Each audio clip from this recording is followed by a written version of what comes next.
Hello guys, good morning. আর দেখো আজকে সকাল সকাল কত রোদ উঠে গেছে, আর আমি তো কতগুলো ফ্যান চালিয়ে শুয়ে আছি। আমি তো ঘুম থেকে উঠতে না উঠতে অবাক হয়ে গেছি, কি ব্যাপার আজকে কি দক্ষিণ দিকে সূর্য ওঠে নাকি?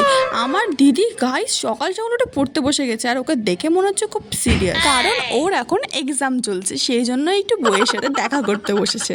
তারপরে আমার মনটা খুব খারাপ হয়ে গিয়েছিল, কারণ আমার এই ফেভারিট আংটিটা ভেঙে গিয়েছিল। তো মনটা খুব খারাপ লাগছিল, কারণ হঠাৎ করে কিছু না করতে একা একাই আংটিটা ভেঙে গিয়েছিল। এরা হচ্ছে আমার ছ্যাবলা মার্কা পাগল বান্ধবী, যাদের সাথে থাকলে হাজার মন খারাপ হওয়ার পরেও মন একা একাই ঠিক হয়ে যায়। আর দেখো এখানে সবাই মন দিয়ে কত পড়াশুনো করছে, আর আমি এখানে ভিডিও করছি, ভাবা যায়।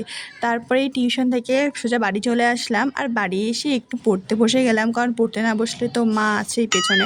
দেখো কত রাত হয়ে গেছে, একটা লোকও নাই রাস্তায়। তো দেখা যাচ্ছে নেক্সট ভিডিওতে। আজকের মতো বাই।